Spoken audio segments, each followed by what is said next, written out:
If you're going to talk, please ask for the mic so that everybody can hear you. First order of business is the approval of the July 29th and the August 14th. I'm going to take them together if that's all right, Council. I will take them both together. Member Duncan, second by Member Phelan. Any comments or corrections? Hearing none, please cast your vote.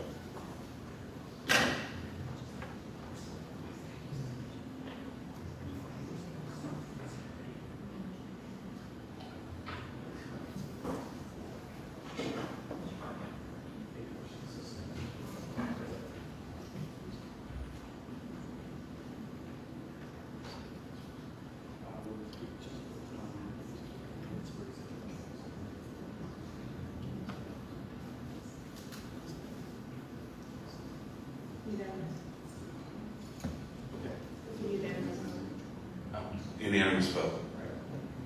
That would bring us to informational. So we'll have Springdale, long-term care, and ARPA. I'll move to receive and file those unless I hear different on those refunds.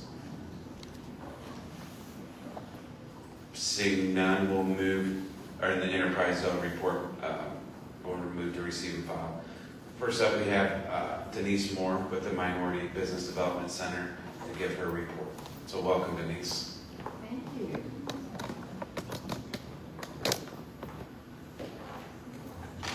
Imagine my surprise when we weren't at the county building.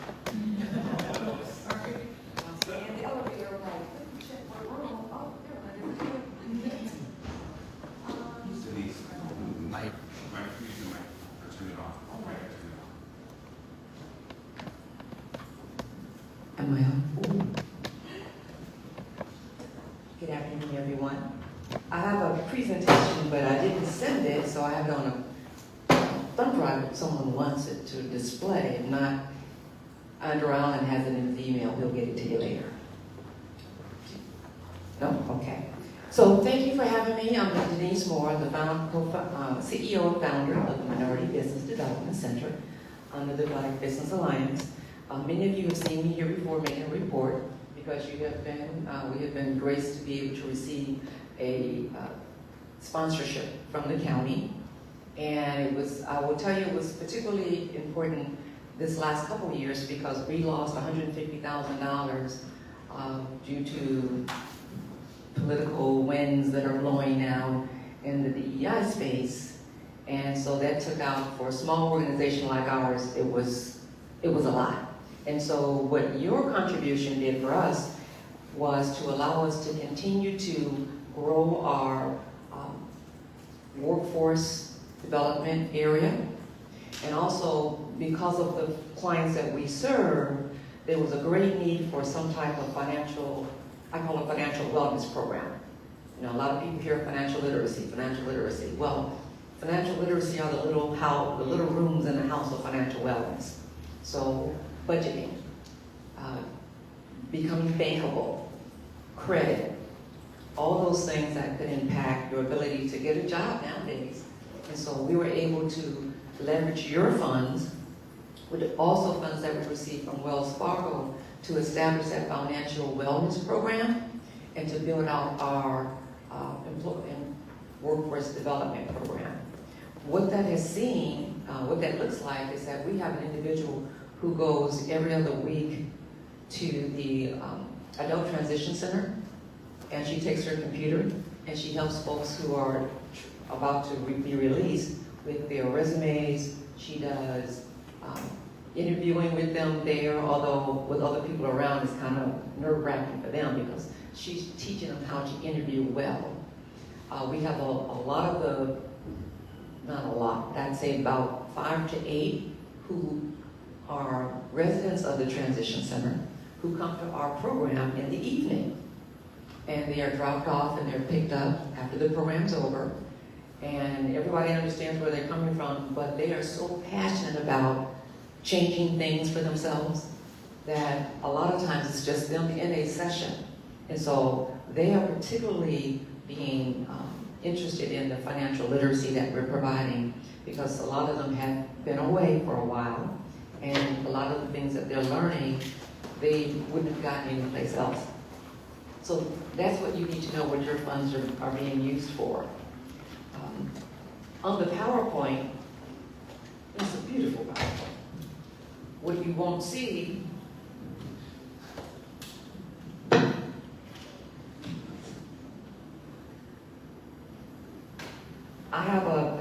I took a picture of the presentation that I did for you guys last time, and there are a couple of areas that I wanted to point out that because of your investment in our operation has shown significant improvement. And the area that I'm most excited about, we have a total number of attendees from the last presentation that was 532. From this presentation is 656. We have total in-person visits to our office last time was 844. This time is 1,085. And the area that we were looking to improve upon was our workforce area, where we had 25 in attendance the last time we made this presentation, and we had 80 this time. And so that's just, I know you have a lot of people, so I'll just keep it brief. But you need to know that your funds are going more than just to our office and to supporting our staff, but your funding, your investment is what I call it, is actually making real change to those who come in our community. Many of you know that our motto is, we help you keep your business in the black, because the only color we see is green. So anybody can come to our office, and if you were to see some of the pictures that are on the PowerPoint that Andre will send you when he returns, you will see that we have the whole rainbow coming into our office to reservice it. Because guess what? There are poor people of all stripes. There are people who need better education in these areas of all stripes. And we are proud to be able to be a part of helping them to gain the knowledge that they need. May I take any questions? Mine's more comment to Scott. Can we get Denise's slides added to the update as well? Andre is speaking at a conference right now, so I asked that those go out either tonight or first thing in the morning and not wait for the packet to be presented. Do you want me to send it to somebody else besides Andre then? Okay, I'll send it to you. I can give you this thumb drive, but you owe me. Can I trust you to buy me a thumb drive and give it back to me? I'll give it to you when it's over. Thanks. Any other questions? Questions? Well, we invite you all to come and visit the Minority Business Development Center. It's a beautiful building. Some of you may not remember, but you were instrumental in that building getting done. You're on our donor wall for not $1 or $2, but a few dollars. And it was that help that allowed us to have the beautiful building that we are in now. So you should come see what you invested in. Anytime. You don't have to call me. I don't have to be there. Just come and walk around. Thank you. Thank you, Denise. Next, Discover Peoria report. JD? Thank you. I'm trying to hook up here for the visual aids.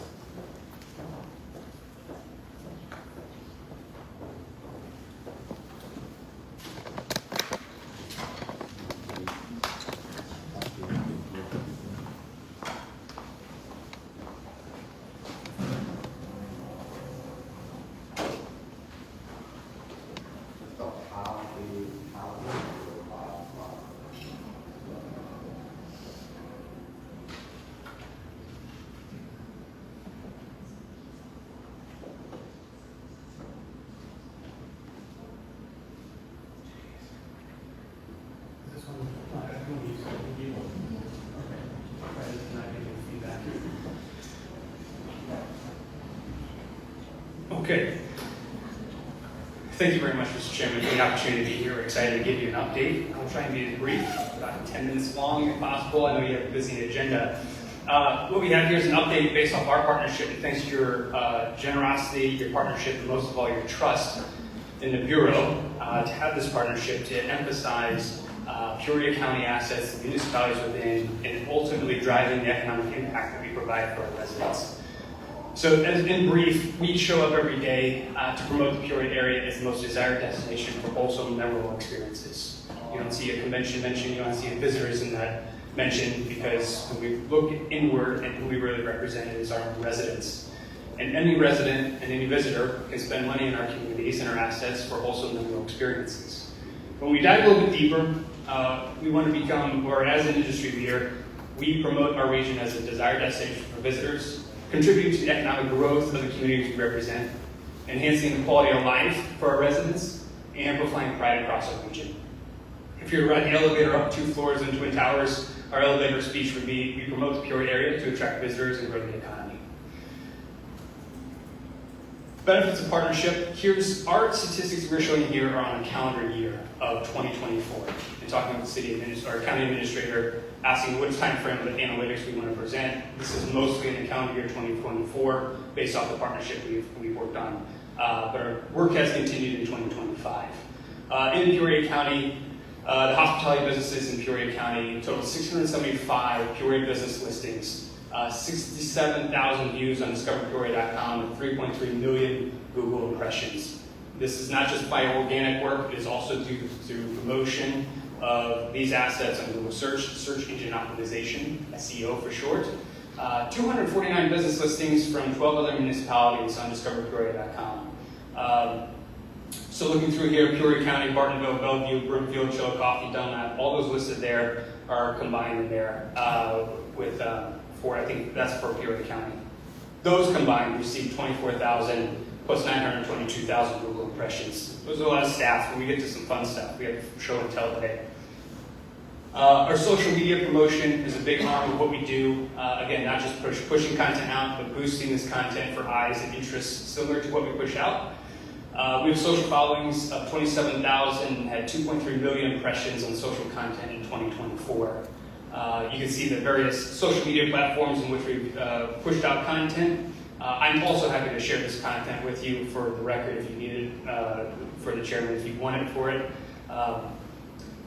One of the things we push out is literature as well, our Discover Guide. This link would take you to our website, PACDB Discover Guide. We have a Discover Peoria County Discover Guide that is highlighting the county and its assets. These are free of charge to anybody that wants them, any business that wants a stack of them, any hotels, of course, to push out information for anybody looking for things to do, specifically in Peoria County. So those can be found at our office and can be delivered free of charge in any amount that we have left to any asset or to the county itself. Localized Discover videos. In partnerships with Princeville and Elmwood, we have direct partnerships with these as well. We've created a couple of videos of which the visual is working. We're going to see here in a second how the audio is working without testing it. But to give you a showcase of what it didn't go.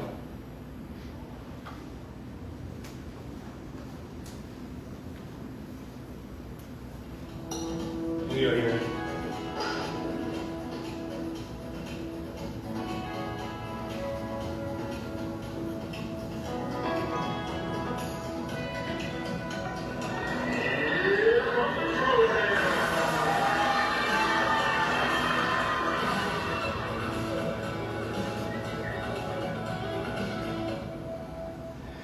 And working specifically with Elmwood and Princeville, we created these videos to showcase their municipalities. Much of the work is done with our partnership coordinators on the team. One, Ashley Hildebrandt, that works with us. This was not done just by us creating this video, but in partnership with the officials in Elmwood to discuss what do they want featured, how do they want it presented, and most importantly, how can we distribute this as well. On their behalf, or give them advice on how to do it as well. For the sake of time, I do have other videos and other statistics to show. And again, this can be presented, and you can see this in a presentation we send along. Our photo assets are key to how we document and promote the region as well. We have a photographer on contract that can keep the consistency of the brand and the visuals in line with what we're trying to do in promoting our destination. So it's consistency about everything that we have and push out, building our photo assets in libraries, and then pushing those assets out in various ways, whether that's TV, whether that's commercials, whether that's social media, whether that's newsletters. There's a consistent theme to the brand of the area with all the visual assets. And so this is just to document how we go about collecting those assets and sharing them, not just locally, but also outside for visitor attraction. These are video assets we have created for Reels as short-term, short-form content. So you see a lot of this on Instagram, which is a high-trafficking platform for us when we promote the destination. What we have is hopefully these videos will show 3 locations in Peoria County that have just been rolled out as well throughout the last year. Oh, no. Hey guys, we're Caltech Olive. We're brand new to the Heights. We're a modern Mexican kitchen in Peoria. We'd love for you to come check us out.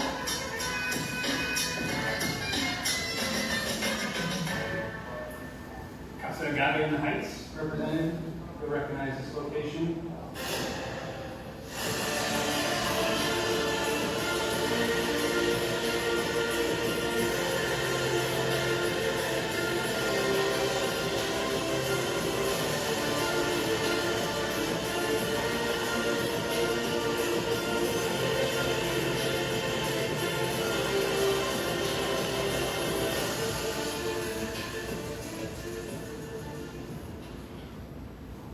And finally,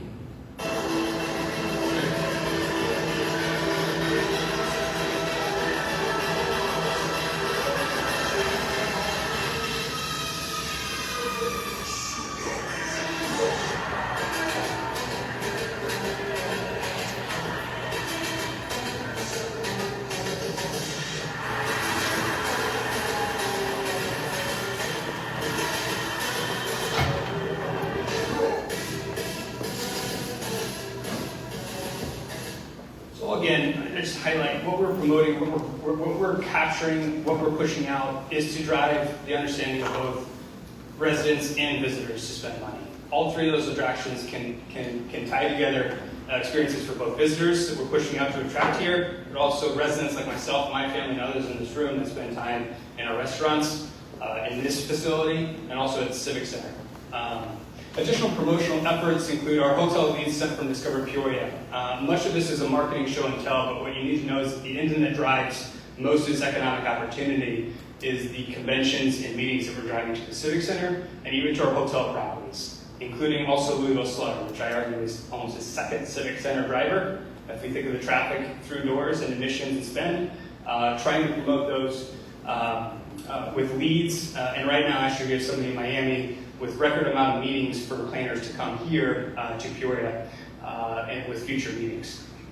Additional promotions include bi-weekly TV segments on WEEK 25 News, which we promote local events and conventions coming to town, emphasizing the importance of tourism. Bi-weekly radio segments right now on Cumulus 95.5, and then newsletters to our more than 15,000 leisure travelers and subscribers. And then promotion through the Illinois Office of Tourism. Our partnership as a certified convention and visitors bureau with the state of Illinois, we have the power of the Illinois Office of Tourism behind us to help promote not just our local businesses, but things that are going on throughout, particularly American 250. And again, I highlight this location as well in the next year. Our Peoria partnership, Discovery Guides we talked about, Peoria commercials, billboard campaigns, magazine advertisements, pushing out inspiring content for both residents and visitors alike. That includes 76 blogs, 244 social posts, 190 social stories, 17 TV mentions, and 67 reels in the calendar year 2024. Here is a 2-page spread ad from Saffron Social that debuted in the Illinois Office of Tourism's Enjoy Illinois magazine, working with Travis Mullenbrink to highlight an experience there. And then, of course, you can see the various ways in which we highlight Peoria and Peoria County in 3 separate Discover Guides. I want to highlight, first off with this video, Louisville Slugger Sports Complex.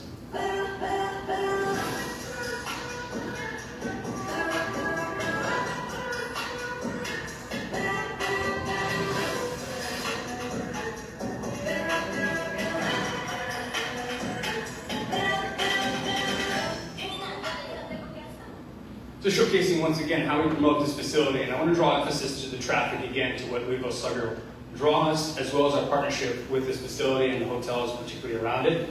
In 2024, we saw just north of 475,000 visits to the complex. The two numbers I want to have, you have 130,000 visitors. So I can visit the complex more than once. What this indicates is that you have a visit frequency right here of 3.7%. That is suggesting that this venue drives more overnight stays, particularly with the tournament structure that Louisville Slugger offers, right? So this is suggesting more hotel stays and more spend from visitors. It's from this demographic. Furthermore, when we dive into the social demographics of who visits here, we see a high traffic from the Chicago suburbs, the Quad Cities, and St. Louis particularly. Springfield as well draws high. The people visiting here with multiple family members is designated as a higher socioeconomic status, indicating a higher spend potential when they visit. And so we have higher spend potential visitors with multiple night stays. It is suggesting a high economic driver for what this facility brings.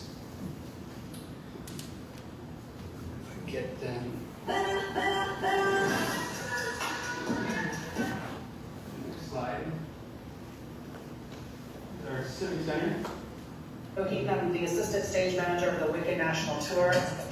We're so excited to have landed here in Peoria for our run at the Prairie Home Alliance Theater until August 31st. The Wicked National Tour has been out on the road for about 15 years, and we have no signs of stopping. I'm actually from Illinois, so it's kind of nice to be home and to bring this wonderful story to all of you over the next couple of weeks. We hope that you'll come out and see us. Inserted this video for context is how we were quickly able to turn around and move in from Wicked at the Peoria Civic Center as its attraction, work with the producers or the administration of this show, and turn this around in collaboration with Wicked the musical to generate a high traffic video emphasizing this stay for this Broadway show in Peoria. So this is where we're trying to maneuver. Quick moving, high quality content to promote, again, for residents and visitors alike. The numbers from 2024 to the Civic Center indicate 681,000 visits in calendar year 2024. I will reference that as of the year to date now, there may be about 100,000 visits off of that number here in 2025, suggesting a high traffic year for the Civic Center. We're closing in August here. The visitors, again, 1.2 visit frequency. This is a high residential traffic, but also visitors. A lot of conventions as well, meetings that are driving more. But this is the events and everything that goes underneath there. So performing well for our partnership with the Civic Center. My name is Jody. I'm the We don't need you again. All right, as we wrap up, our Chill Coffee partnership is a great example of how we promote the Discover Guide feature. They alone have had 42 blogs, 83 social posts. The numbers up there for social stories, mentions, and reels.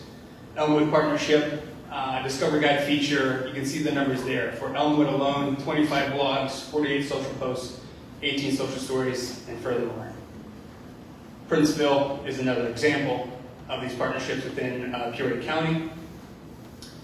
And non-partnered municipalities. Those last few slides highlight our structured partnerships we have with these municipalities, but those that are not represented formally with us, Dunlap, Brookfield, Bartonville, Anna City, West Peoria, Peoria Heights. Peoria Heights was a financially contributing partnership. They have representation on our board, and we are working towards another structured partnership, but that doesn't mean they don't get promoted all the same. Thanks for your generosity, your help with us.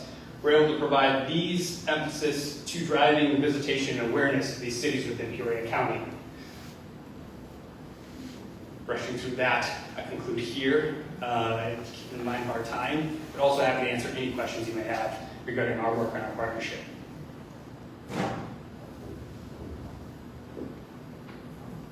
Can't be that easy, but I'll take it.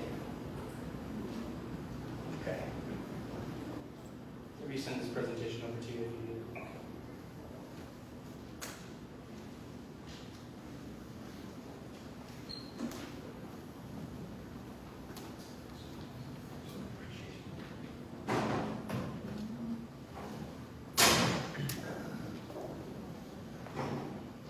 Last presentation, but not least, Mr. Morris and the museum crew are here today for our annual update on the status of the museum, which I would say is good.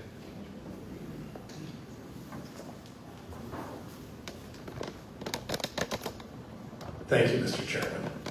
It's always the most exciting day of the year for me when the county board is in the house. So to kick us off today, we have the secretary of the board, Todd Baker, our board chairman, is traveling, sends his regards, but I think you all know our esteemed board member and board secretary, Sid Ruckwiggle, who has joined to kick things off.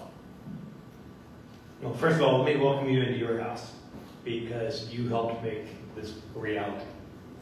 And it's often said that if you build it, they will come. Well, I think this right here is total proof of that. You're going to hear a little bit from John Morris about not just a strong year, but a year that is thriving and creating fundamental change in our community. Who could have ever thought that a little green frog that we all grew up with could set the tone for a year that would have a remarkable experience for all of our students and our adults in a way to learn, to spend time together, to come as a community, to be able to rally around the things that bind us together. And he's got some great information to share with you about what we've come through in the past 12 months, but also what the future lies for Peoria and the Peoria Riverfront Museum. You know, in these halls, there are things that are coming together in our partnerships that are really tying so many experiences that years ago we promised could happen, and they become a reality. Through Alice Walton's Art Bridges, to being able to bring world-renowned art to Peoria as its first stop before it's ever seen anywhere else. To our program with ESI and Every School Initiative, which is changing the minds and being able to help experiences for our students right here that they don't get in major cities throughout the country. To the experiences that we were able to provide adults in ways, even like the other night, with a silent film coming back to life with a partnership with our symphony. It's these partnerships in community that help make what's happening in this building so special, so different, so unique, not just for Peoria, but for the country. And if you go, and I was just in New York recently, people are looking towards what's happening right here in this city, on this river, in this building, to see how the face of museums change and how they make a better community. But if I go into any specifics, John won't have anything to say. And if we all know John, he's got a couple of words that he'd like to share. So I'm going to turn it over to him. But again, welcome. Thanks. If I just said, thank you and sat down, Mr. Chairman, do you think everyone would have a heart attack? Phil, I will say a couple of things beyond that. But if I were limited to 2 words, that's what I would say. Thank you. Thank you for representing the taxpayers of Peoria County, for letting us live in your house. I don't know that there's another museum example like this in the country, in which there's a public house, but 100% of the operating budget is privately funded. When I arrived 8 years ago, and Sid was actually then the board chairman, and the 21-member all-volunteer board who contributed last year alone among them privately more than $1.3 million themselves and their businesses to support this institution. I don't know that there's another museum quite like it, because we are 100% privately funded, living in the people's house, living in a public house. 8 years ago when I arrived, we had 99 $1,000 donors from the community. My wife Cindy and I said, if we're going to leave this place, we ought to be one ourselves. So we became, poetically, the 100th Visionary Society donor to the Peoria Riverfront Museum. Right now we have 540 members of the Visionary Society. It's remarkable. And the number of dollars that those folks have given have doubled. So we have, astonishingly, a 1,000% increase in our major financial private giving to the museum. It meant several of you at the table are members of the Visionary Society or just members of the museum, and we're grateful for those who have the ability to do that. We now have 5,400 members of the museum, private members. I'll tell you a quick story. we've been wanting to build a closer relationship with our hometown university, Bradley University. So a private philanthropist decided to write a check for 3 years, wanted to do so anonymously to cover anyone at Bradley, student, faculty, staff member, could become a member of the museum for free. And we've never been able to do anything quite like this. And so, as luck would have it, the brand new president of Bradley University, Jim Shadid, who is a member of the Visionary Society himself here at the museum, Jim Shadid said, wait a minute, could I announce that as a part of my, becoming the president? So he got on the stage, his first at-bat as the new president, the big induction ceremony or induction reception, and he announced it. And today we are right at 1,100 members of Bradley University's community who are members of the Peoria Riverfront Museum. Students, staff, and faculty for free, thanks to this anonymous contributor. So that is one of close to 300 partnerships we now have in the community where we're building bridges to this institution. Let me introduce Megan Wynn, if Megan would stand. Megan is Peoria County native, went off, finished grad school after Western Illinois University, finished grad school at the George Washington University, and has returned to the Peoria Riverfront Museum as our first Art Bridges Fellow. Alice Walton, the wealthiest woman in the world, lives in Bentonville, Arkansas, but we were just recognized last week with the inaugural Art Bridges Prize. Jimmy Dillon, on your behalf, declared it Alice Walton Day last Thursday to thank her. Megan is one of 20 different ways Alice Walton is funding our museum here. So anyway, thank you, Megan, for letting me put you on the spot. She is taking the lead in doing research, working with our chief curator, Bill Conger, on the America 250 celebration. So I just want to say a word or two about that because we're celebrating the bicentennial of Peoria County. Congratulations once again. As we proudly fly the Peoria County flag in the corner, we proudly hosted the press conference to kick off the Bison project. And by the way, who would have thought that would have been as popular? It's unbelievable how great that is. So, but America's coming up on the semi-quincentennial, half of 500. It's a crazy term. I just call it America 250. And the Peoria Riverfront Museum believes we at the museum, but we in Peoria County, in this region, can be the biggest and best celebration there is in the whole country.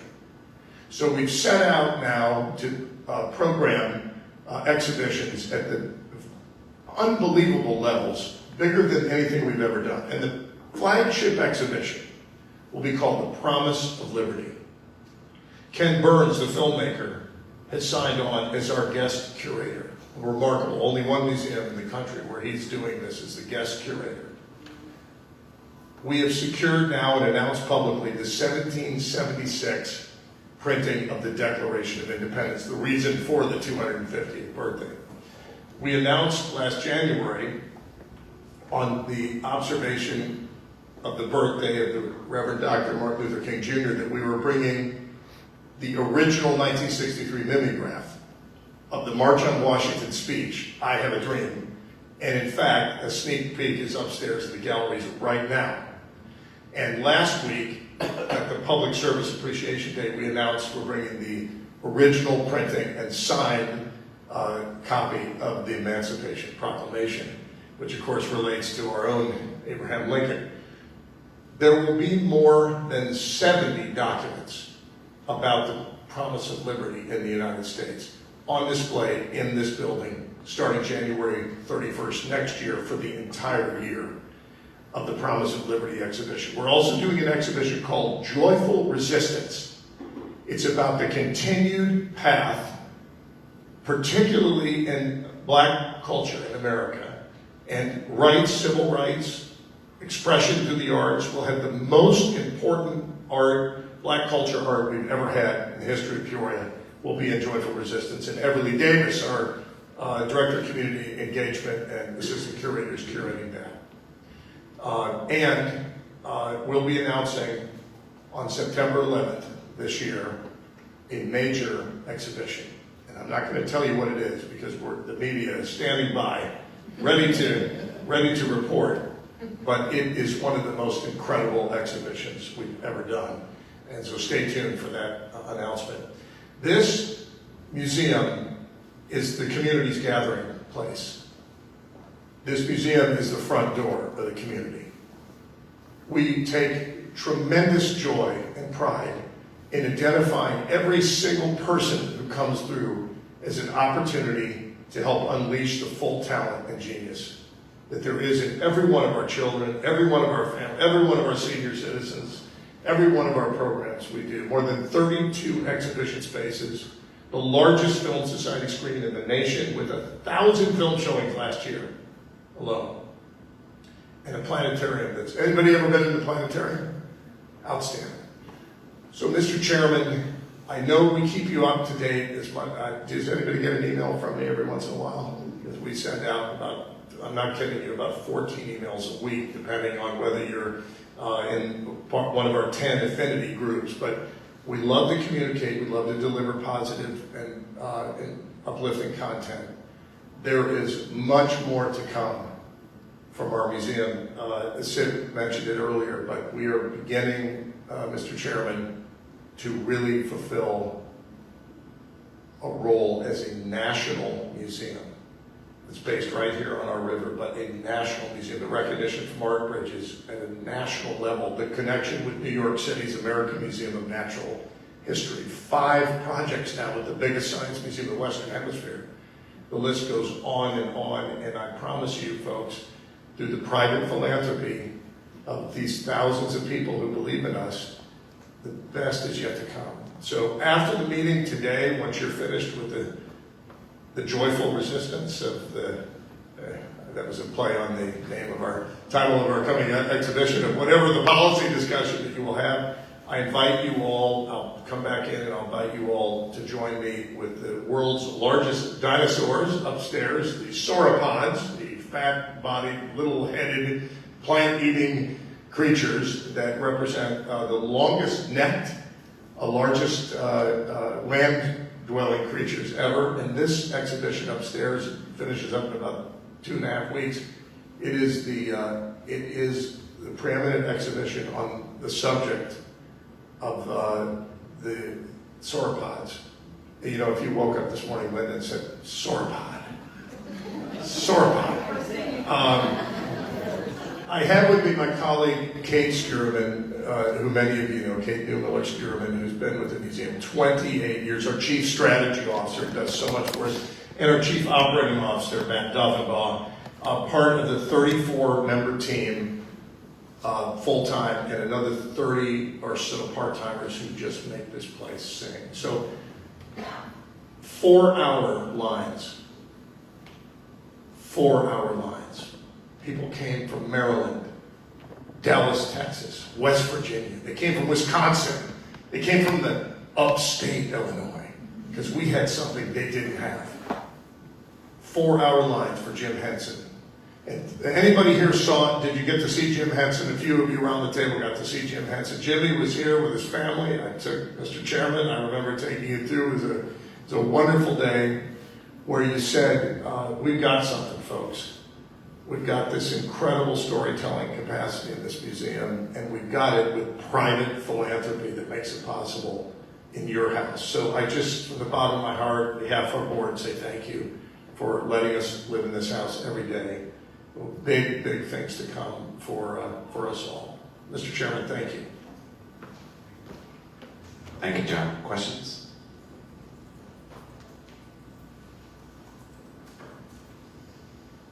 Well, John, I have to say, you're teasing us this year, because the last few years you've actually made an announcement of the next thing. So now you're going to make us wait, which means Kravitz is going to call you every day for the next couple of weeks, wanting what the scoop is, see if he can get a hold on the story. But well, I will tease slightly further, and I will make this announcement. Related to the topic of the announcement we will be making on September 11th will be a visit by the former White House Chief of Staff, Andy Card, who is the man who whispered in the ear of the President of the United States in the classroom in Sarasota, Florida, Mr. President, America is under attack.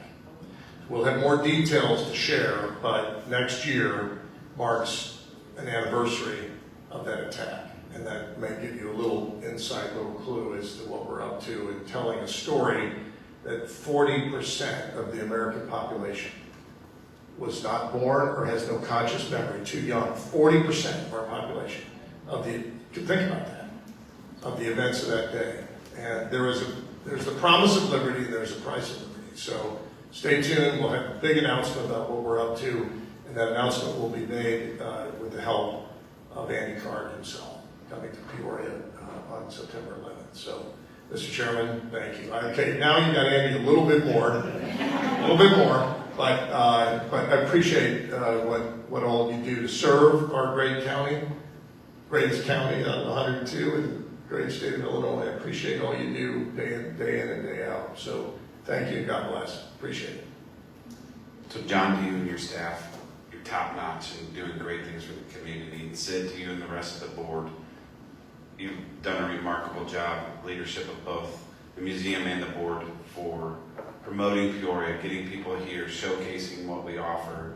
Like, when people envisioned this when it was built 17 years ago, I don't know if they could have imagined that it would be this good and continue to move forward. So under both all of your leadership, Sid, when you hired him, you knocked it out of the park, and you guys have both done a phenomenal job, so I appreciate it. Thanks, everybody. Next to resolutions, we have a dedication of Peoria County Bicentennial Park. Moved by Rob, second by Jennifer. Thank you, Mr. Chairman. This comes at the request of both members Renaud and Allison. This is related to the Bicentennial project this year. As the back plaza at the courthouse is under construction right now, they both asked if we could do something related to the Bicentennial. We actually did some research and found that at least going back we looked back more than 30 years, but not back to the beginning of time, but at least we could reasonably find electronic records and a little bit past that, if a previous county board had ever taken action to dedicate what signage currently labeled as a Peoria County Park, that being the plaza itself, and we found nothing. And so that set off a conversation, and member Renaud threw out several different options, and I think where we settled was Bicentennial Park. And so the action before you today is to name the plaza Peoria County Bicentennial Park. We'll have a more formal dedication once construction is complete, and once we get to the Bicentennial community-based block party on Saturday, October 4th. Happy to answer any questions, or if members Renaud or Allison want to add anything, happy to pass the mic to them. Member Blair. First, thank you for not naming it Bicentennial. That pun is only going to last so long. But so is there going to be a plaque or something, or is that something we need to budget for? Or is it just part of the overall cost? There will be signage, yes, to replace the signage that previously was there, and we're building that into the project with core construction. Member Salter. Then you have the hard copy. I've got to have the hard copy, as most of you know, and so I don't know where you guys would be on your electronic copy, but I read the actual resolution, and on page 25 of the hard copy, you go down to about the fifth whereas, and it's got, of course, what we are really honoring these military people and so forth. Of course, President McKinley, he did the first one, and the last one was done by Senator Tammy Duckworth, but it doesn't say who did the second one. And I wonder, can't we put those particular people that were really involved in the dedication of that second one, because that's the one people really got excited about more than anything else. I really thought we'd have far more bricks sold for the Korean War Memorial, the KVO, Korean, Vietnam, and others. But fortunately, we did pretty well on the first one, the one in regard to World War I, World War II, because that was the greatest generation, maybe. Anyway, if you don't know who they were, if you remember Senator Durbin, he was involved as one of the major speakers.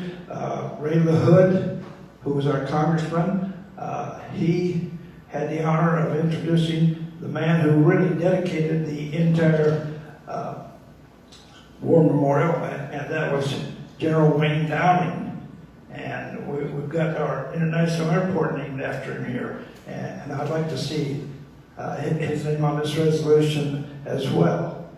So maybe we can add that.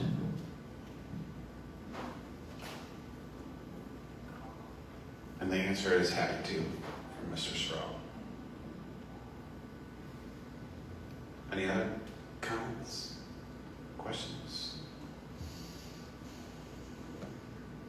So before we call, I just want to huge thank you again to Rob and Jennifer for all the time and effort that they've put into with Gretchen and her team and our staff as well, but on from the county board members. You guys have done a tremendous job highlighting the county, showing off the county, and I know you've been on numerous meetings for it, so from the board, a heartfelt thank you for your time and effort on that. With that, please vote.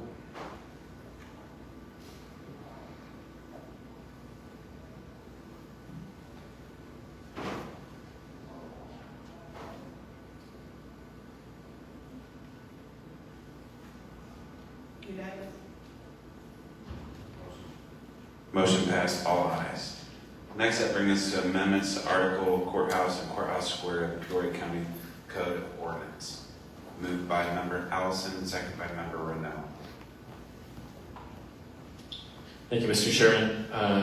Article 2 of our Code of Ordinances regulates the use of the courthouse and the courthouse square, which we more commonly refer to as the plaza or the entire block. Because we're going to be hosting a community celebration on Saturday, October 4th, to kind of wrap up the bicentennial year, and that event will include street closures. It will also include a number of different things, but including alcohol sales. We needed to make some amendments to Article 2 that will allow for sale, possession, and consumption of alcohol on county property, which is currently prohibited. So these amendments, which are itemized for you in the agenda briefing and then in the attachments, you'll actually see the red line version, accomplish that task. It also then allows for, in the future, in all these situations, in the amendments, would be at either the discretion of the county board, the sheriff, who is the legal custodian of the courthouse, or myself as written, or whoever's in the administrator's position. It's intended for only county functions, whether they be inside or in a public area within the courthouse. So if the board wanted to have some type of a reception where alcohol could be available in the county boardroom or in conference room 402 or any of the public areas of the courthouse, these amendments would allow that to occur in a very limited fashion. Are we going to start booking wedding receptions? No, we are not. But again, if the board wanted to have a special event, then we now have the flexibility to serve alcohol if you so choose. Again, you don't always have to, but the flexibility has now been created if you and the board, if you move this onto the full board adopts it. Happy to answer any questions. Questions?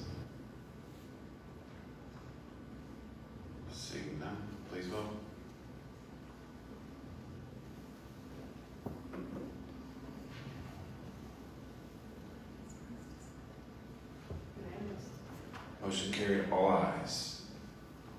Next would be to discussion, standing committees, infrastructure first. You doing it by yourself?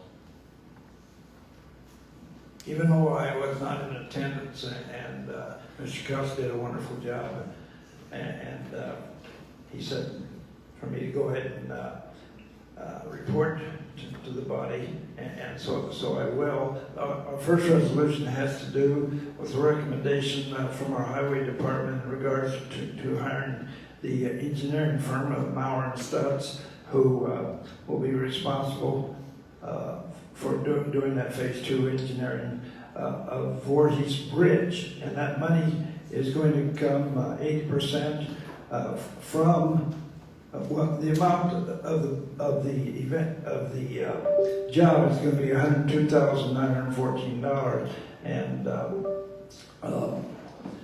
the township bridge program, they will, of course, furnish 80% of it. Then the other 20% is going to be split between the county bridge fund and the rest of the township bridge plan.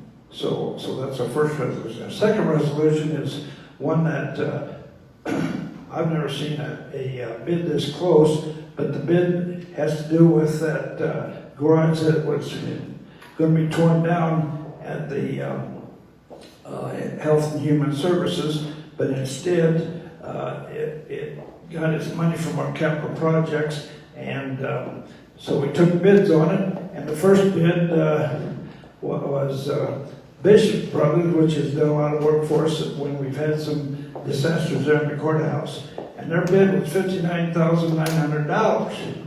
And I looked at the second bid, and the second bid was by Zobers, and it was for $59,992. Now, I know our road commissioners, they see a lot of bids, and I'm sure that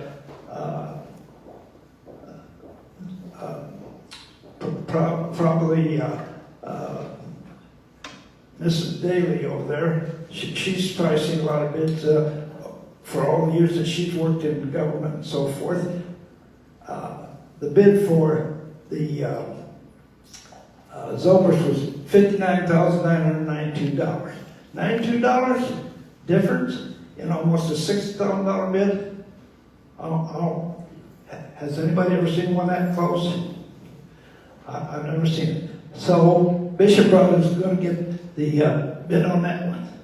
The third one has to do, of course, with our annual $3 million that we have set aside for the county highway department because they will need a certain amount of money to, of course, buy all of the maintenance materials and so forth to work on our roads. And we will be getting a bid probably either next month or the month after for all of the different vendors who will bid on the different pieces of different types of material that they're going to need. And so those are our three resolutions. Thank you, Member Salzer. Any questions? Seeing none. Ways and Means. Member Duncan. Ways and Means, we had one resolution for the monthly delinquent taxes for the month of August 2025 with the 11 items, and the vote was passed unanimously. Thank you, Member Duncan. Questions? Seeing none. Land Use. Member Rosenbaum. Oh, that's right. Member Ruin.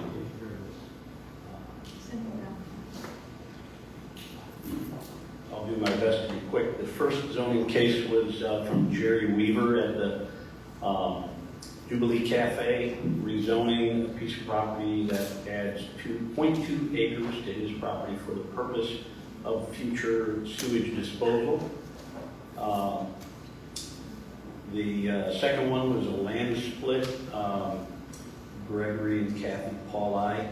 They are dividing 16.5 acres off of 76 to allow them to sell off the adjacent woodland and stay in their home as a smaller homestead. It's under 25 acres, so it requires zoning approval. The next one is from Herman Brothers Pond Management. They've been operating at 3004 Taylor Road for some time, but have grown into a much bigger business to fit their current zoning. So they are now Pond Management and Herman Brothers Fisheries, which docks private and public property with fish in their ponds. That requires special use, which they applied for. Let's see, there is one more to split 13.29 acres from 19.4. This required a variance based on the fact that it will have only private access to the larger parcel, but it does create another homestead. We're expecting a building permit on that forthcoming. And the last one is to award the bid for demolition of 5341 West Summit, an abandoned structure unsafe in Hollis Township. It was grant funded at a price of $33,272.50 to Jimax of Peoria as the lone bidder. But our zoning office has extensive history working with Jimax and feels very comfortable. So all of those zoning cases, all 5 of them passed with the Land Use Committee.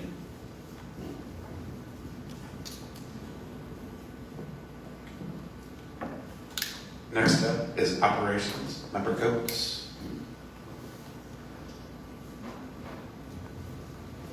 We had one resolution, and that was the parental leave information that was provided. Good discussion around it. I mean, originally the countywide paid parental leave policy was 2 weeks. We had a resolution on the board for 4 weeks, but after discussion around the scope of it, we amended that for 6 weeks to begin on that October 1st time frame. We looked at this as a way for improvement, retention, and also to increase the sort of equity impact for our employees, to help with people from just not only the physical pieces of childcare, but also for the emotional and well-being of those parents as well. Thank you. Questions for Member Coates? Seeing none, but I do want to make a comment. Good work to operations, and I do want to call out Michelle and Gretchen for coming to that meeting and speaking. That took a lot of courage as an employee to sit around in the horseshoe and talk.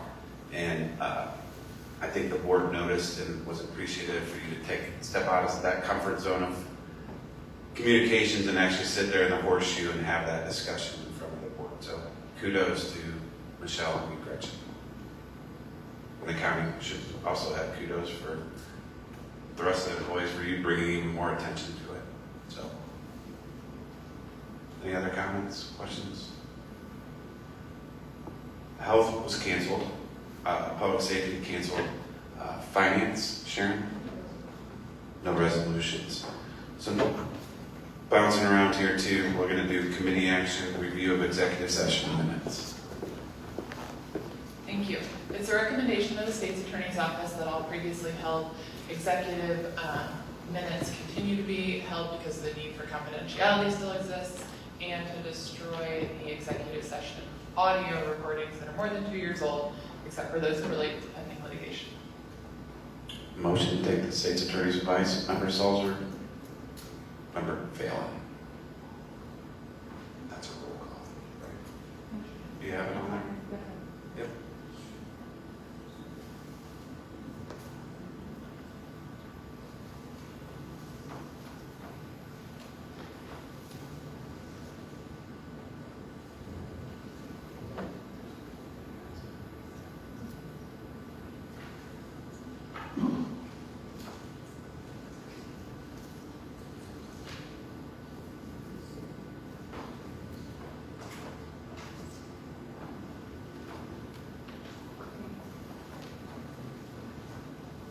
It's not Lily's fault.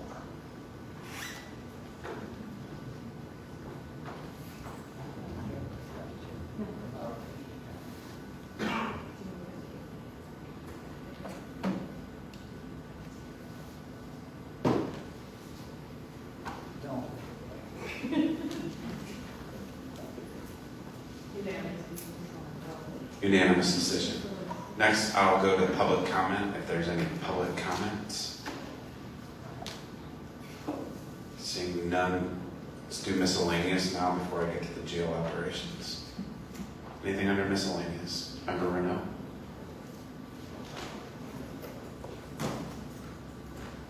Thank you.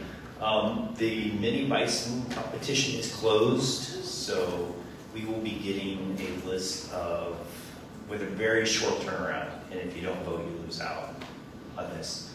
It's just an opinion vote, it's not an actual vote, on which one you would like to see turn into a real life bison that will be, it's not a real life bison. We're not going to be painting a real bison. Just realized what I said. That would go well. Anyway, so we're going to be painting a fiberglass bison, a full-sized one. And like I said, a very quick turnaround, so please be on the lookout for that email. And also, our block party is on the 4th. It's going to be from 3 to 7, and we will be getting asked to volunteer. I'm hoping that county board members, there'll be 3 entrances to the block party. I'd like to have a county board member take turns and greet people as they come in, so be on the lookout for volunteer opportunities too. October 4th? The email will come out tomorrow for the voting for the mini bison. Is that October 4th? October 4th, from 3 to 7. Perfect. Thank you, Member Renault. Any other miscellaneous comments? Seeing none, that will put us at the jail master plan follow-up. So Melissa and Sheriff are here. Just to start it off for them, they're going to give us a presentation and discussion. So where we had the actual meeting at the jail to talk about from the study. I think everybody heard loud and clear, $200 million strike, $100 million option strike, even the other options. So the sheriff has come together with what his top priorities are, which I think are realistic and heartfelt to get to there. And Melissa's put in a considerable amount of time with the sheriff to get us where we're at today, that are long-term but more affordable options, and just some of the things that were understood from that study, which did say, talked about a $200 million addition. That was if you had unlimited money and you were just going to start from scratch on how you would build that. But structurally, we've invested into the roads. We've invested in tuck pointing. We have a new roof on there. We've been putting ATUs in there, and the sheriff's been making considerable upgrades out of his own budget for that. So with that, hopefully I didn't take any of your report, Melissa, but just wanted to set the stage for where we're at. And we're looking forward, last meeting, when I said this is just for us to take in and have discussion among ourselves. This is an actual, I would like some sort of direction since it is budget season so that we can try to figure out planning for A&E or where we need to be. And this, I think everybody in here understands this is not an overnight solution. So with that, I'll turn it over to both of you. Thank you so much, and it's good to see you all. I had a little bit of a complex on where we were in the agenda, and by getting bumped a little bit further down, I'm standing in between you and sauropod, so hopefully don't take too much of your time here. But thank you for the great introduction, Chairman Dillon. Kind of sets us up for success here and what the goal is today. So we want to review sort of where we were after the June meeting, which seems like yesterday, but was actually 2 months ago, and a few heat waves ago. Get you up to date on where and what we've been doing since then, and then talk about really what our next steps could be. So next slide, please. So from where we were in June, we presented really 3 options, with option one having a little bit of a twist to it. We do have some existing liabilities in the jail facility. And to just keep the building operational over the next 10 years, we need to make a significant investment that ranges between $22 and $31 million. That's an estimate, to the best of the ability of the information that we have at this time. And an additional riff on option one was presented that also addresses really the kitchen and laundry facility, whether adding to or expanding that for an additional $7 to $10 million, depending on how you're doing the math, I guess. I shouldn't be doing math on the fly. Option two was, if you remember, an addition to the jail for new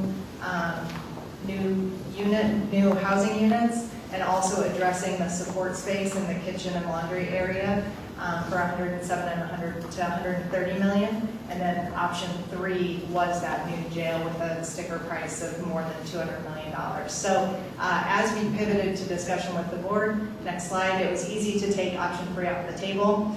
We didn't really discuss that because it's really not financially feasible for Peoria County at this time. But in addition, there's really no easy options. Go ahead, next slide. Because the costs are high to make adjustments to the existing facility or build a new one. We know that operating a jail will be difficult in construction. I think Sheriff Watkins was good to present that viewpoint, and this is a 24/7 facility, and doing things like renovating a kitchen means that you're hiring out catering while that is under construction. It's also an interesting time in public safety in the criminal justice system. There's a big population shift that's happened over the last several years and will continue to happen as different reforms are made. So it makes some of these big moves a little bit less appealing.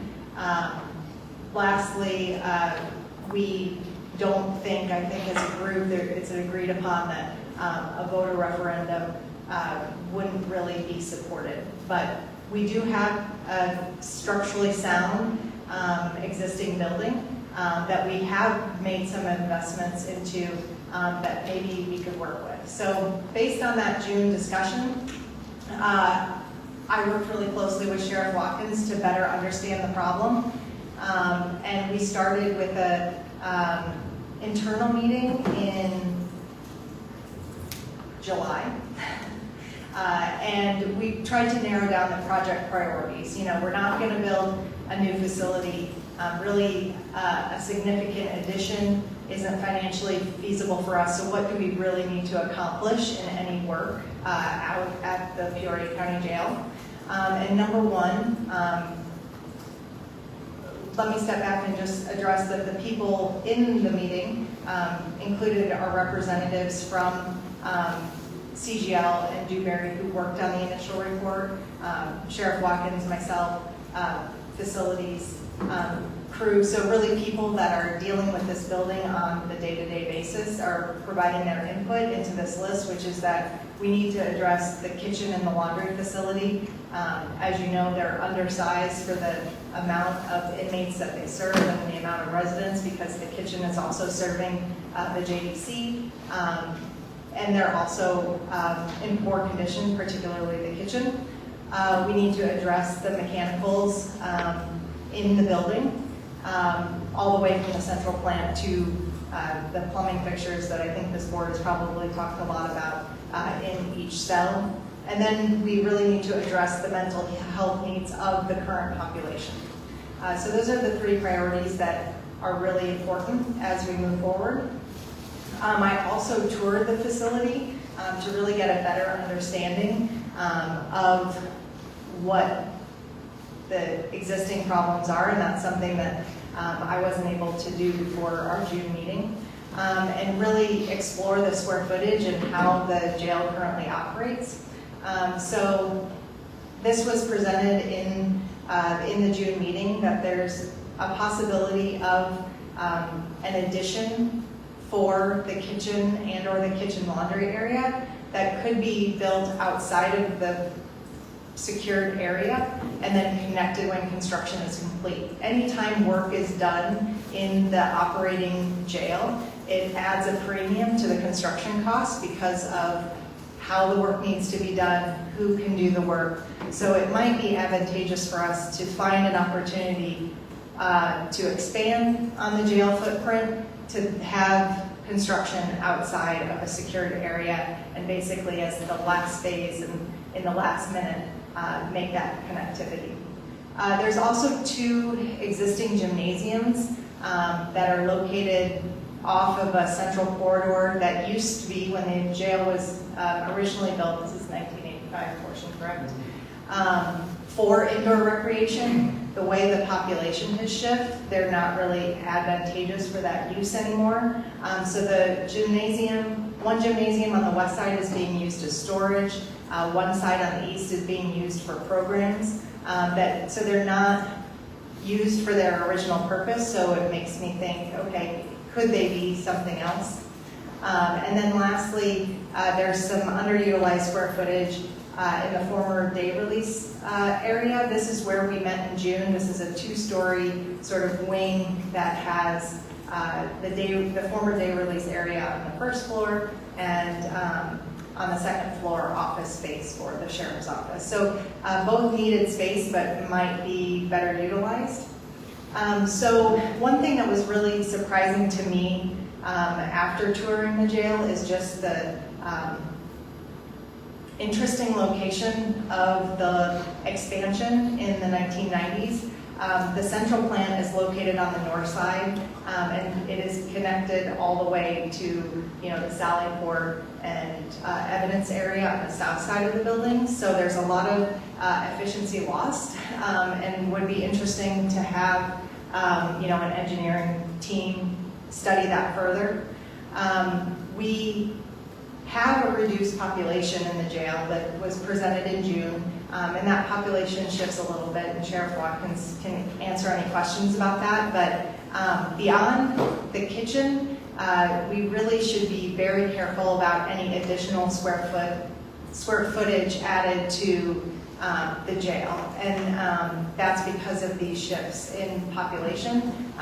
Every square foot that we have, we maintain and heat, and so we need to think critically about that in our next steps. And then we should also really consider repurposing underutilizing existing spaces or designing them for their intended purpose. For instance, the gymnasium that's used as storage is a double height space, and we're heating that like it's occupied space because of the age of the building, and it should really be more purpose-built in the design. So the last thing that is a priority for the group is addressing the mental health needs of the inmates. I have seen one new construction jail example of what their mental health wing looks like, and it looks much more like a hospital than it does a jail. It's very similar where it has like a central nurses station and cells off of it, so there's constant contact, visually with staff. And that was interesting to me, and that's something that we aren't necessarily going to achieve, but there's other things we can do operationally, like grouping like individuals in existing pods, that is something we can achieve. There's small design changes that can start to address these needs, and their location, these pods location in the jail facility could be closer to booking and medical to be where there's a higher staffing intensity. So moving forward, we wanted to come back today to present to you these adjusted priorities. Next slide, please. Which are addressing the kitchen and laundry needs within the facility, addressing the age of the mechanicals, electrical, plumbing inside of the jail facility, and really working to address the mental health needs, both with operational changes, but some minor physical tweaks that I addressed before. So our next steps are to start the design process with sort of the following program. Ideally, working towards a new kitchen and laundry area, which is the #1 need of the jail at this moment in time. We could potentially build it outside of the secured area, potentially use underutilized existing space if we have a little bit of luck, and then update the cooking technology and making it the right size for the population in which it serves. It's currently too small. Working with an AE or engineering firm to update the mechanicals with the goal of increasing energy efficiency and decreasing emergency maintenance calls. I know Sean Stanley was in front of you all yesterday for 30 years of service, and Bruce with him are doing incredible work out at the jail. And then lastly, Sheriff and I are going to schedule some tours of existing facilities to determine what they're doing for mental health within existing facilities that maybe we can do here in Peoria County. Does anyone have any questions for us?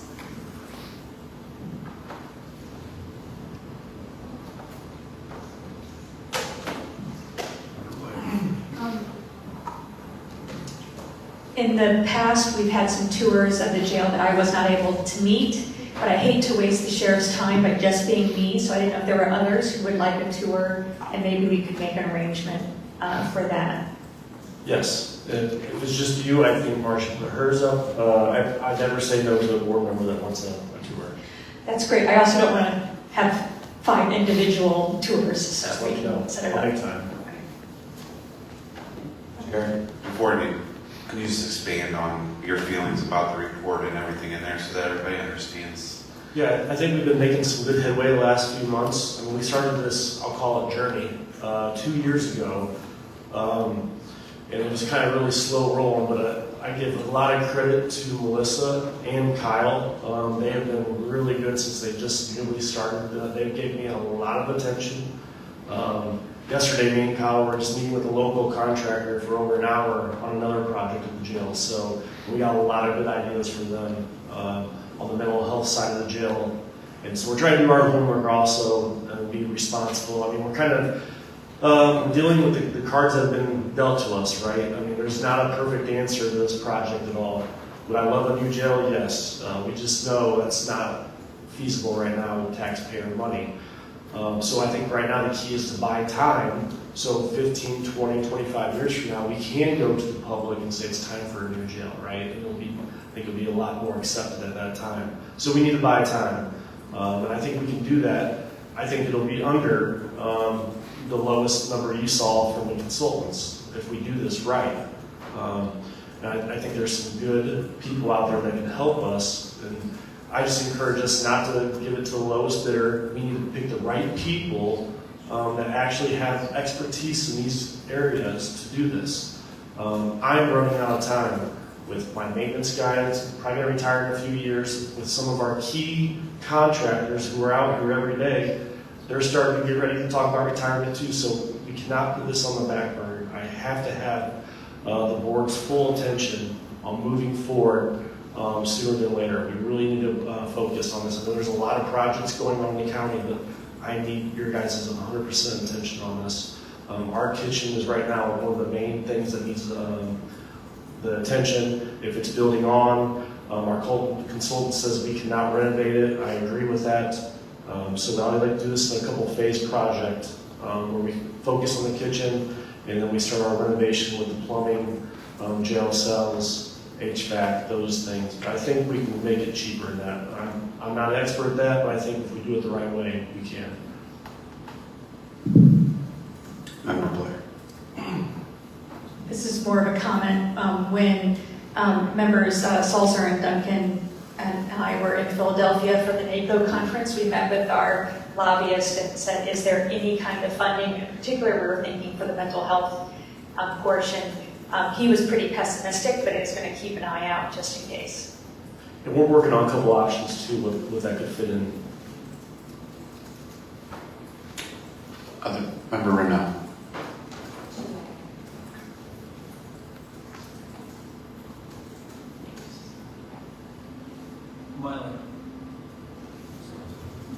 My only comment is that if we're going to work with a design firm and possibly build something new, that the design firm is forward-thinking enough to think of how it might fit in with the new jail. So if we're going to build a new kitchen, I don't want to have to build another kitchen in 15 years. Hopefully they'll build it well enough that will still last, and how that can possibly be used.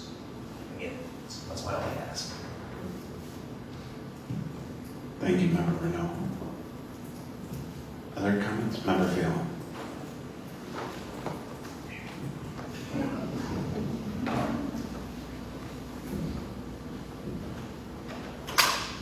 I guess my question is more of a historical question on how we got here.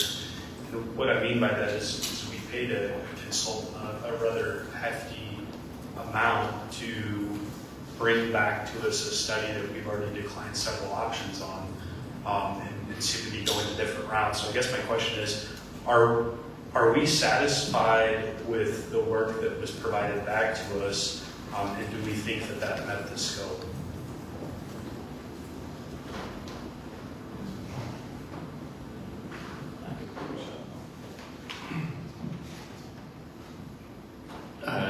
Member Phelan, very fair question. I think the scope of work that was in the contract with CGL, led by CGL but assisted with Dewberry and others, was a comprehensive one. We first thing we had to do is we had to get a good, well-documented look at the current status of the entire facility and all of its components, whether it be structure, whether it be mechanical, and all the other things that were involved in that. So and that was the majority of the task. And so I would say that portion of it was executed very well. We asked them then to provide some options for us in terms of knowing what the conditions were, and I think anecdotally we knew what the conditions were, but we wanted to have documentation to support that anecdotal knowledge that we had. And I would say that, we asked them to give us a full range of options. And I'll start at the high end. We didn't know exactly where the number was going to come back at, but I had a pretty good sense that building an entirely new jail from scratch was not going to be feasible, but we have to ask the question, at least. And then scaling back from there, what next, the next level, which is the middle option, what made the most sense if we wanted to replace a fair amount of the portion of the jail built in 1985, and they gave us an option to do that. And that option is viable financially, but not politically, because it involves a property tax increase of some type. And so I think it was very fair to ask them that question and for them to provide us that answer, because until we had our discussion in July, we knew that we could figure out a way to do it financially, but we needed all of you to weigh in as to the political side of that conversation. And then the lower or the next tier is split into two different things. It's one, if we do nothing, we just fix the things that are that we know that are wrong now that we have the documentation, or we do that plus a new kitchen and laundry and the things that Melissa and the sheriff have outlined here today,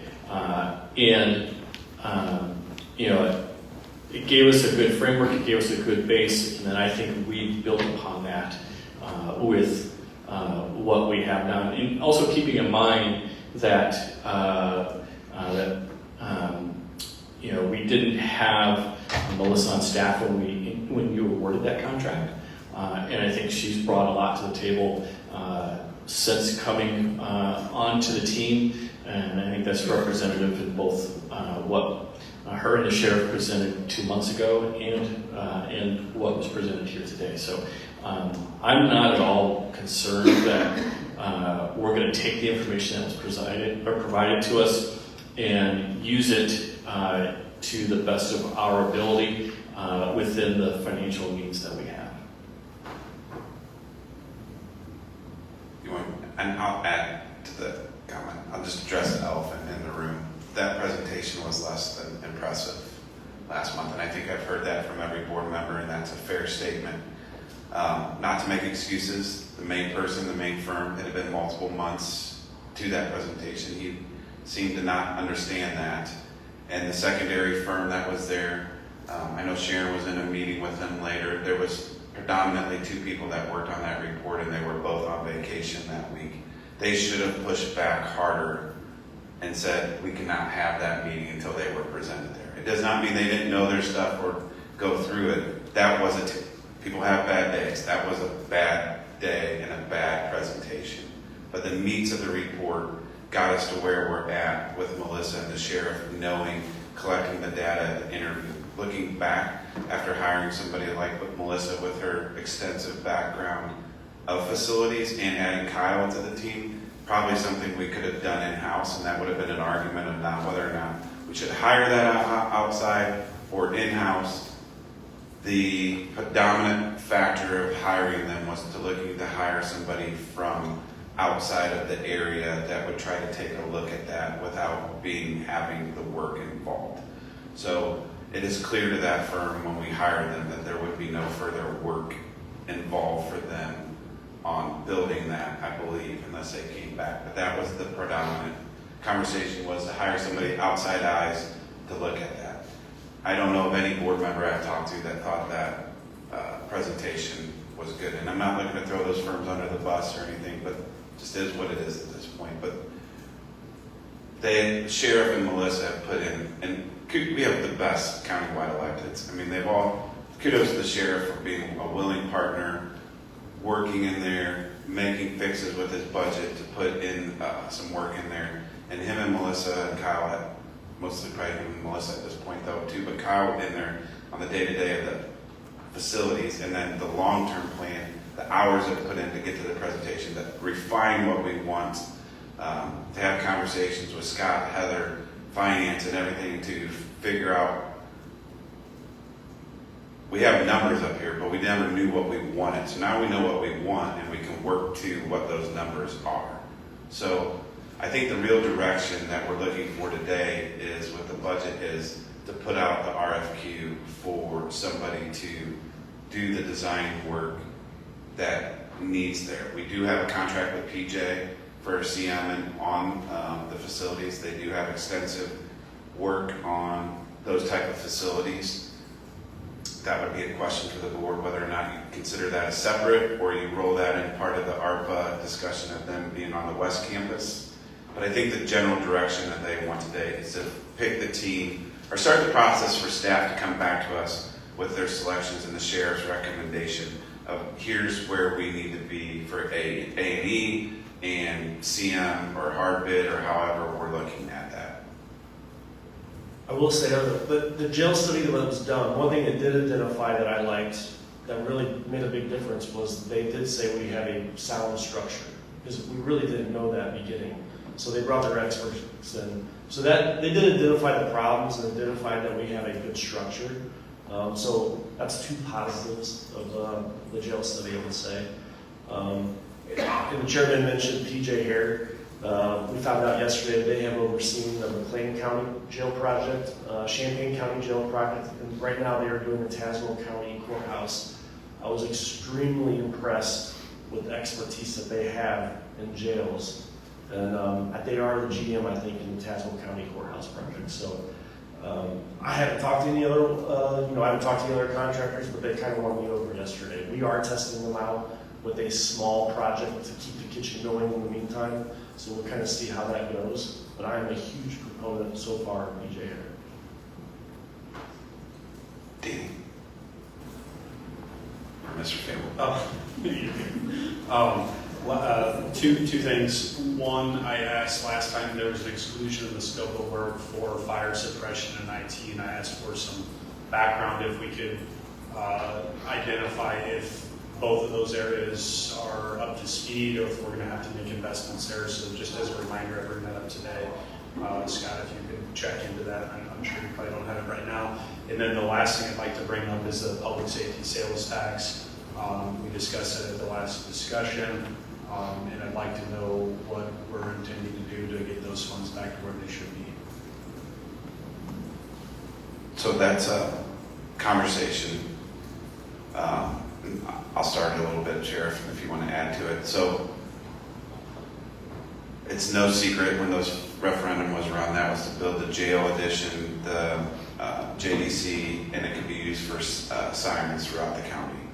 Over the course of time, as those bonds have been paid off, it has transitioned to 100% of the tax going to operations for the Sheriff's Department.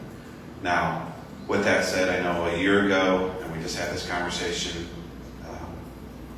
within the last month about trying to position some of those funds where they could come back to a dedicated building fund for them. But that we have a sheriff that is willing to work with us, talk with us, but when most of your budget is dedicated to workforce, it's a larger conversation of how to move funds around or identify things to get there without actually laying off fire or policemen and correctional officers. But the conversation has been had and is being had, and I don't, not to put words in the sheriff's mouth, but he said he's willing to have, we've had the conversation and talked there. There's been no, absolutely not, no nothing. Everybody knows Sheriff Watkins. He's willing to always have a conversation. That's where, at this point, it's a conversation, but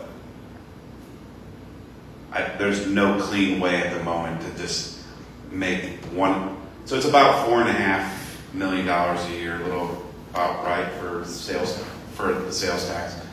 The question that I asked the other day was, how could we do about $1.5 million at least back to start that process and find the funds to transition that?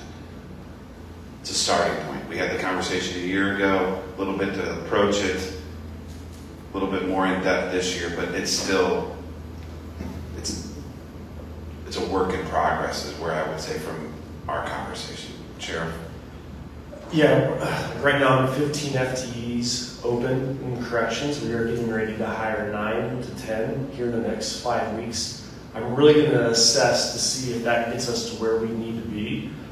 So I'm looking at the FTEs very hard, but my budget is my budget, a lot of personnel, but also a lot of it, I'm paying $3 million a year in jail medical. I mean, it depends on what you guys want to provide to our detainees. We're providing mental health, we're providing 24/7 health care. I mean, that's a substantial amount of money. That's where our money's going is health care, food, these type of services that we have to provide.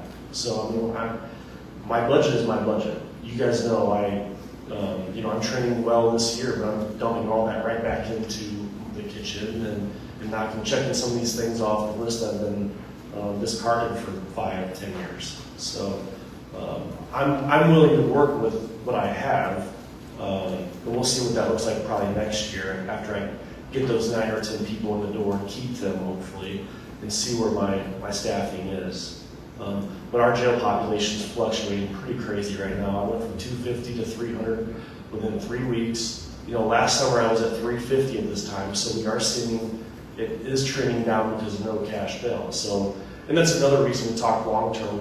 We need to see what the jail looks like 15, 20 years from now, because I think you're going to be able to build a smaller, more efficient jail in 20 years, which would probably be a better price tag, hopefully.